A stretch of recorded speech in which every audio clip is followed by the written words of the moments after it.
Hi, hello everyone. This is Chakit from VAC Global Education. In this video, we are going to discuss about the new changes which immigration has brought for the SDS category.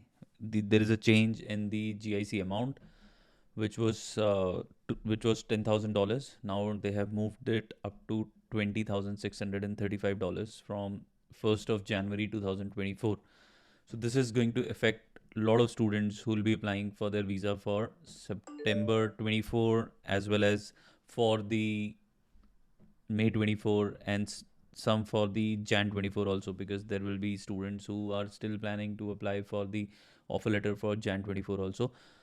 So especially the onshore student. So in this video you need to watch this very carefully so that you would be able to understand कि क्या ये rules में जो changes हैं वो आपको effect करेंगे या नहीं करेंगे। अगर आपके पास अभी फंड्स रेडी हैं और आप 31 दिसंबर से पहले अपना वीज़ा अप्लाई करना चाहते हो तो क्या आप पैसे सेव कर सकते हो या नहीं। तो इन सारी की सारी सिचुएशन को अभी हम इस वीडियो में डिकोड करेंगे। So watch this video till the and so that कि आपको कंप्लीट इन्फॉर्मेशन मिले। सो कुछ बच्चों ने क्वेश्चन पूछे on the comment section on the video which I did the last time, and the first question is if we apply in university and we file visa after 31st December, then we have to pay GIC of 20,635 और only 10,200।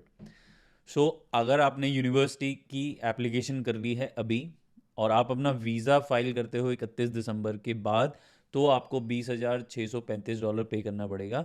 सो अगर आप $10,200 जो Scotia bank का amount है, $10,200 में अपना GIC लेकर visa file करना चाहते हो तो उसके लिए आपके पास जो डेट है वो सिर्फ 31 दिसंबर तक है। जैसे ही 31 दिसंबर क्रॉस हो जाएगा तो आपका GIC का जो अमाउंट है वो डबल हो जाएगा। तो आपको अगर अभी अप्लाई करना है, आप अभी अप्लाई कर सकते हो, तभी आप ये पैसे बचा सकते हो। अभी का मतलब, मेरा कहने का मतलब ये नहीं है कि आपको आज ही अप्लाई करना है 31 दिसंबर तक। सो कुछ कॉलेजेस हैं जो आपको 2 से 3 दिन में ऑफर लेटर दे देंगे। अगर आप वहाँ से ऑफर लेटर लेते हो और फिर उसके बाद अपनी फ़ीस और GIC पे कर देते हो तो आप 31 दिसंबर से पहले वीज़ा अप्लाई कर पाओगे। तो लास्ट डेट अगर ये देखो कि लास्ट डेट कौन सी होगी जिसमें आप अपना फ़ीस पे कर सकते हो, तो वो 20-21 के आसपास अगर आप फ़ीस पे कर देते हो तो कभी कभी कॉलेजेस जो हैं वो हफ्ता भी ले लेते हैं आपको फ़ी रिसीट देने के लिए, क्योंकि जब तक फ़ी रिसीट नहीं आएगी तब तक आप वीज़ा अप्लाई नहीं कर पाओगे।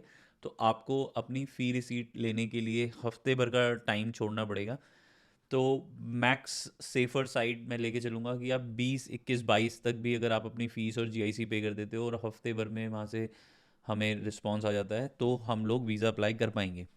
ये मैं इसलिए भी बोल रहा हूँ क्योंकि 25 तारीख के बाद बहुत सारे जो इंस्टीट्यूशंस हैं, पब्लिक इंस्टीट्यूशन, वो हॉलीडे पर भी चले जाएंगे। तो 20 इज़ द लास्ट डेट।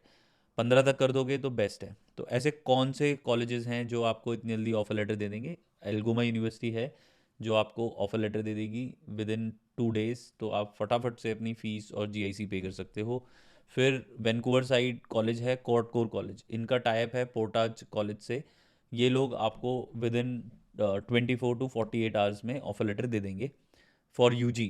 और PG में इनके पास ऑप्शन नहीं है। तो PG के लिए मैं एल्गोमा रिकमेंड कर रहा हूँ यहाँ पर, और UG के लिए मैं रिकमेंड कर रहा हूँ कोर्ट कोर कॉलेज, जहाँ से मुझे पता है कि आपको शॉर्ट शॉर्ट 2 दिन के अंदर अंदर ऑफर लेटर आ जाएगा एंड आप अप्लाई कर पाओगे। नाउ कुछ बच्चों के क्वेश्चन है कि हमारे पास आइल्स नहीं है, क्या हम कंडीशनल ऑफर लेटर पर अपनी फ़ीस और GIC पे करके ये GIC बचा सकते हैं? तो ऐसा नहीं है। आपको वीज़ा अप्लाई करने के लिए अनकंडीशनल ऑफर लेटर होना ज़रूरी है। तो ये कुछ पॉइंट्स हैं। इसके बाद मैं दूसरा क्वेश्चन लेता हूँ जो कि है the tuition fees plus GIC total expense will be 25 lakh, is that correct sir? Also what is the total fee amount in second year, is it covering from GIC amount, then we can save the part time salary?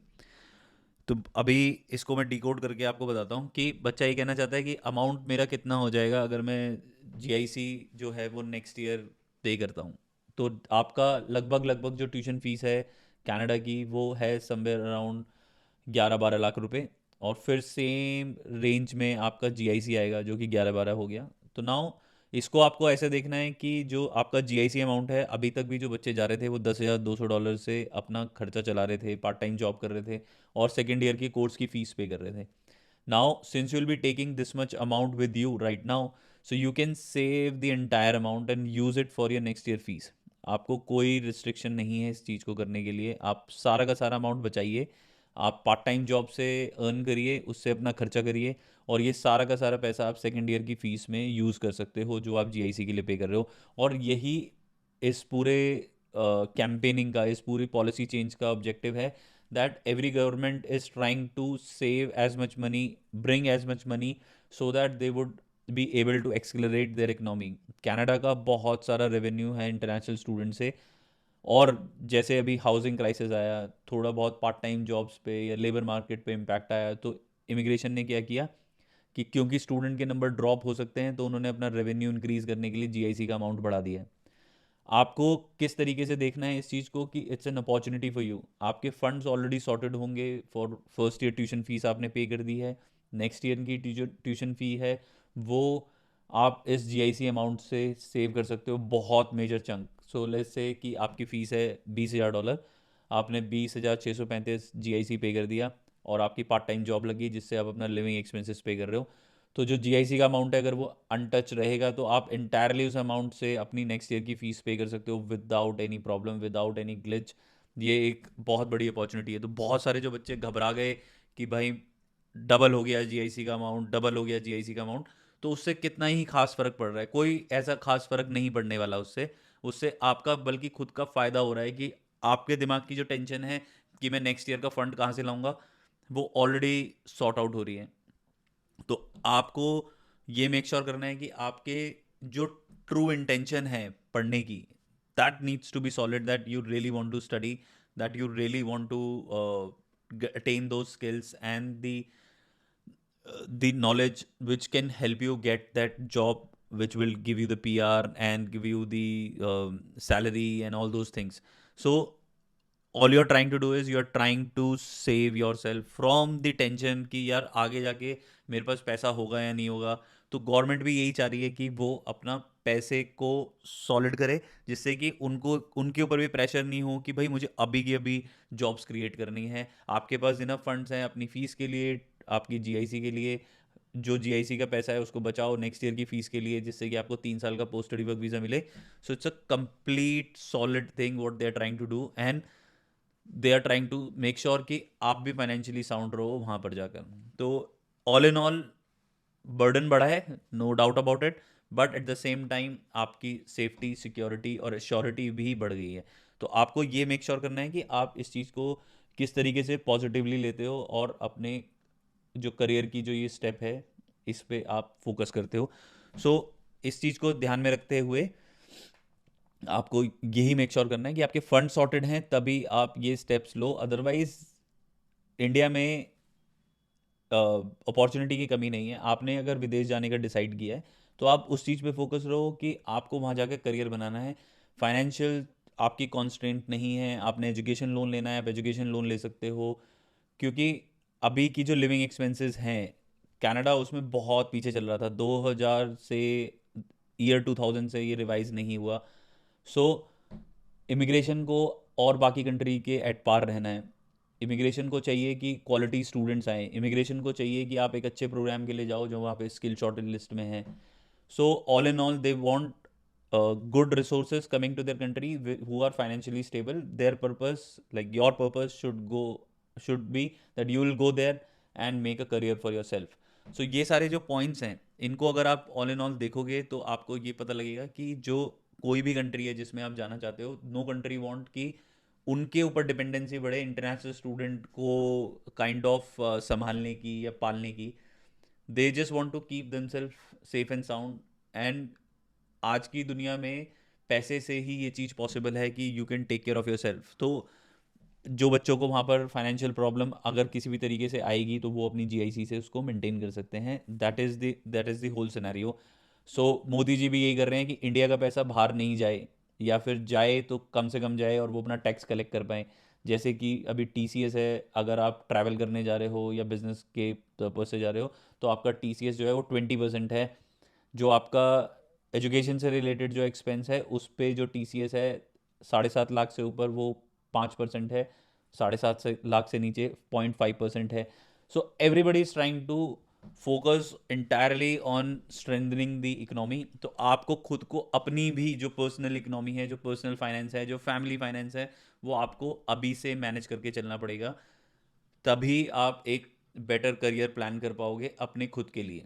So in my opinion there has not been a drastic change. The only thing is that you need to manage your finances in a manner that you would be able to sustain and grow.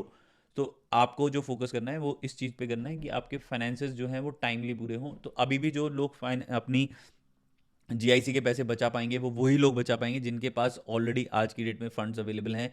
क्योंकि education loan से भी अगर आप पे करना चाहोगे तो इतनी जल्दी नहीं पे कर पाओगे. नाउ नेक्स्ट क्वेश्चन इज, अगर मेरी एप्लीकेशन और वीज़ा सबमिट हो जाए बिफोर Jan 24, देन मेरा वीज़ा रिफ्यूज़ल तो नहीं आएगा. वीज़ा रिफ्यूज़ल किसी का भी आ सकता है, कभी भी आ सकता है. वीज़ा रिफ्यूज़ल का इसमें कोई मेजर वो नहीं है कि वीज़ा रिफ्यूज़ल से कोई लेना देना है. आपका वीज़ा फाइल होगा 31 दिसंबर से पहले, तभी आप अपनी GIC बचा पाओगे. That is the only and only thing to save this much amount. Otherwise you will not be able to do it. So all in all it's a mixed thing what has happened. इसमें कुछ good है, कुछ bad है.